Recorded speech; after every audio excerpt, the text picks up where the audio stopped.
Hello everyone, I'm Aldona. Today I wanted to talk about creating your space.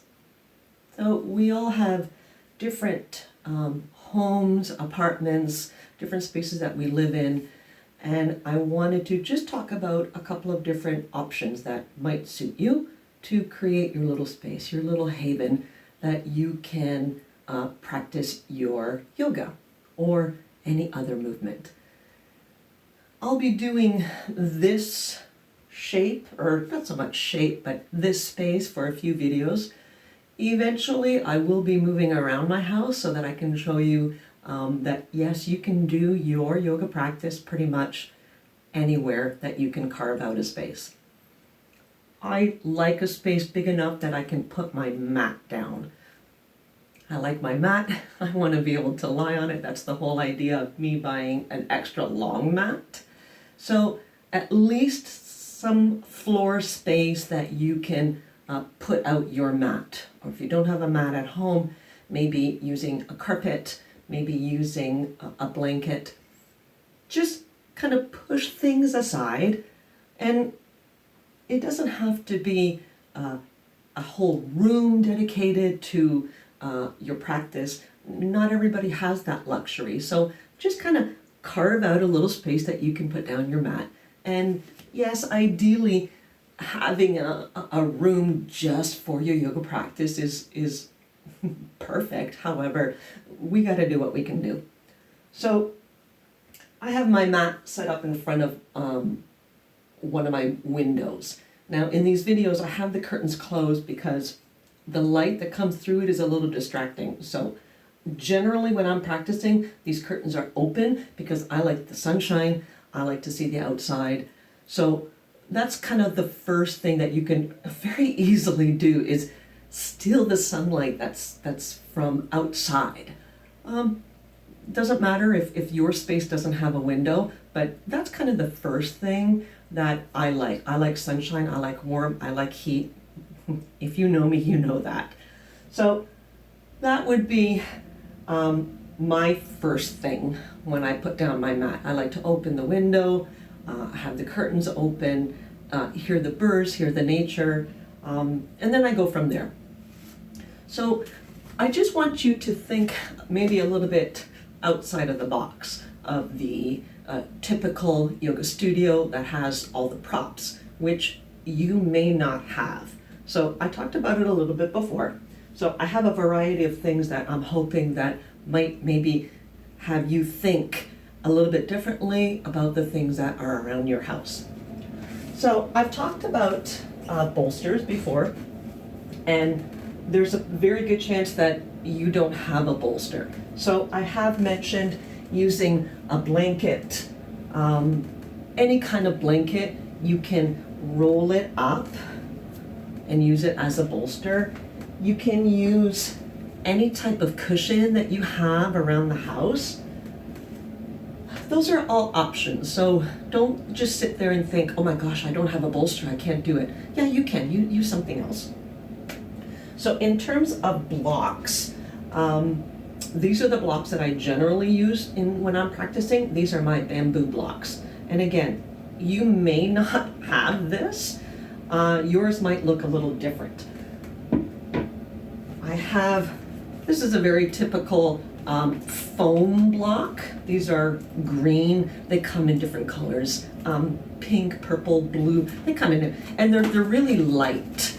So that might be something that you have, or maybe I have something around my house that kind of reminds me of that. So just in case you don't have these type of blocks. Now, I talked about using the block underneath your head in Shavasana, and I explained to you how I don't like using this type of height for Shavasana because your neck isn't in a neutral position.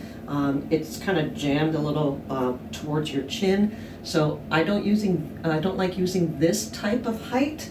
However, blocks come in different shapes and sizes. And this is a cork block that is considerably narrower. It's wider than this block, so it's just a different shape. This is something that, resembles to me a book. This might be suitable to put underneath your head if you're the type of person that really just needs that height for whatever issue that's going on. In Shavasana, if your head back completely on the floor is really not comfortable, this might be an option. We talked about the blanket underneath your head as well. This is yet another option. So that's just a couple of things about blocks. Now, obviously, not everybody has blocks, so I want you to start thinking a little bit differently. So just to kind of give you a little example, this is my coffee container. Now, I don't necessarily advise sitting on this because I wouldn't be able to fit, but maybe once we get going into a little bit more complicated poses where we need the fingers on something, this could be suitable. I could put my fingers on that as a little bit of balance. Or, this is my peanut jar. I shouldn't show you the brand, right? Oops, whatever. So again, this is something that I could put my fingers on and use for a little bit of balance.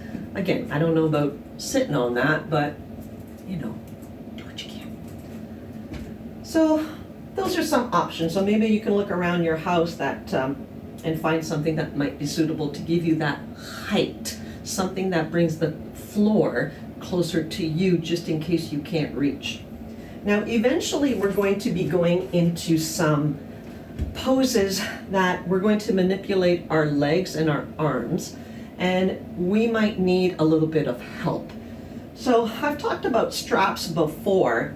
Now, straps can be something that you have purchased in a store, a yoga strap. Sure, you might have one of those. You may not have one of those, so don't go out shopping just because you don't have a yoga strap. You can use other things. I've made this strap just out of some cotton. This particular one, I kind of put some handles on it because at the time I thought, hey, that might be a cool idea to maybe use it to help. I used this when I was rehabbing an injury, so that one suited me just fine. The strap that we want to use, we don't want it to have a lot of flexibility. We don't want one of those rubber bands. We want it to be relatively sturdy. So if you don't have something like this, think about maybe something else, maybe a belt. This is a housecoat belt. It has a little bit of give, but it's not that, I'm sure you've seen those rubber bands where it has a lot. So maybe a belt from a dress, a pair of pants, maybe some sort of scarf. It's not a strap, but I can kind of make it tight, and then I can use it to help me, yes? Or if we're using it on our arms, so you can use some sort of scarf. So just to kind of have you think a little bit differently about the things that you have around your house that you can use for your props. And again, you don't need any of this stuff, but once we start getting going, if you notice that you're going to need a prop to help you along a little bit, maybe this will make you think about a few other things. So when I start my practice, I always have some sort of prop with me because I know that I like to use them. I always have some sort of height, some sort of block. I always have some sort of bolster or pillow, especially if I'm going to be seated. If I'm sitting for a little bit longer, I know that I like that for my hips. So I always have some sort of elevation. And sometimes I use a small elevation, and sometimes I use a little bit bigger. It depends on the day.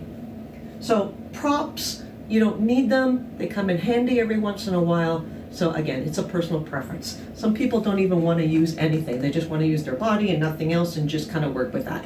That's fine too. But those are some options. So I want to start talking about this stuff, this pile of stuff over here.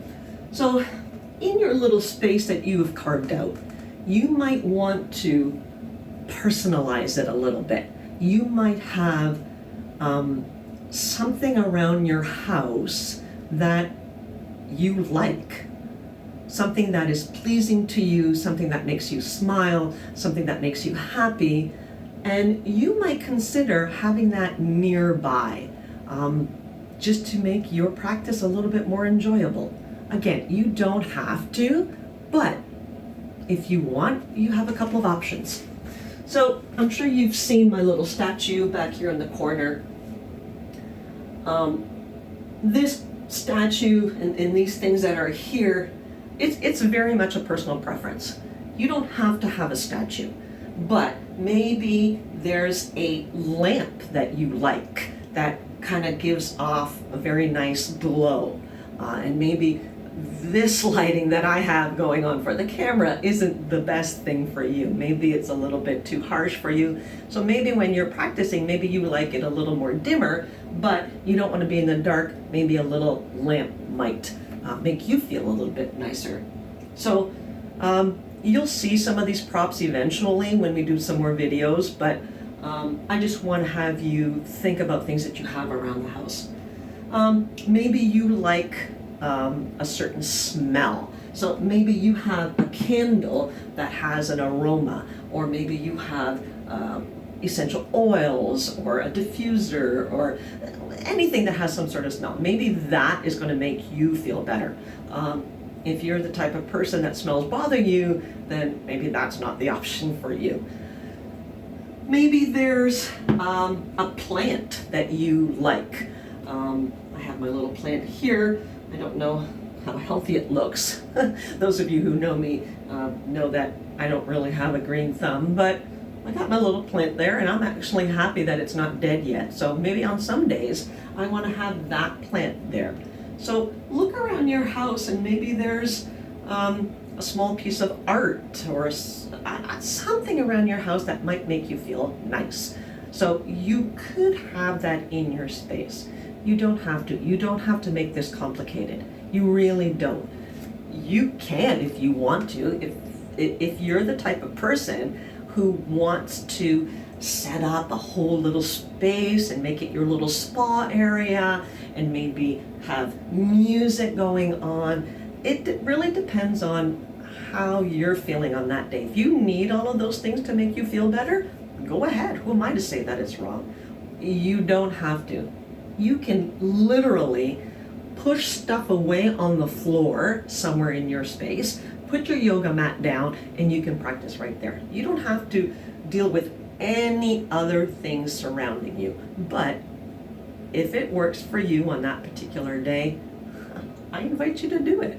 Why not? If it makes you feel better, go right ahead. So when you're creating your space, this is where you can personalize it. You can make it as simple or as complicated as you want. It's really totally up to you. And you're going to notice that on different days, you have different moods. Some days I want a soft glow. Some days I want music. Maybe the type of music that I want on that particular day is different. Some days a smell from a candle bothers me, so I'm not going to enjoy that practice. So on that particular day, how you're feeling, that should determine how you're setting up your space. Yeah?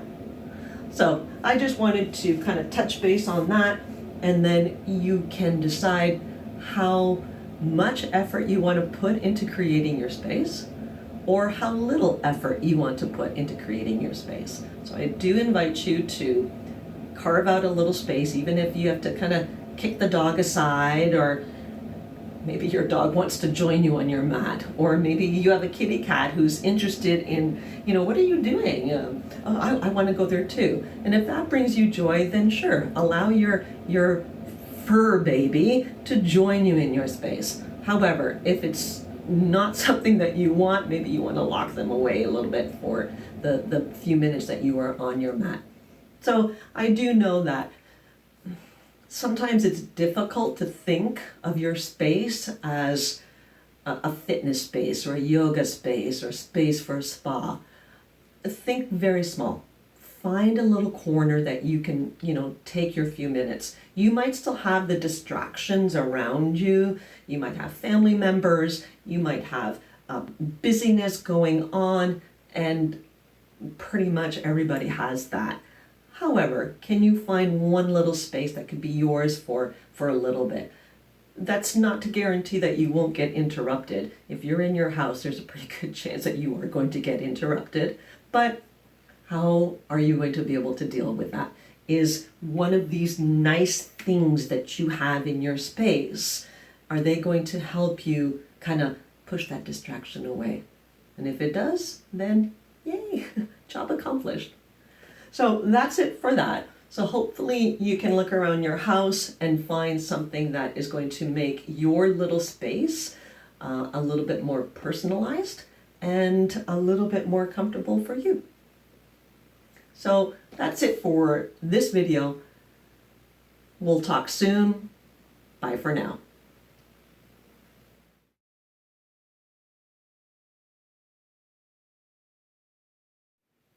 If you like the content in these videos, please consider subscribing to the channel and then hitting the bell to get notified of new videos. Please consider hitting the thumbs up to like the video, and if you think that someone might benefit from this content, please consider sharing. Bye for now.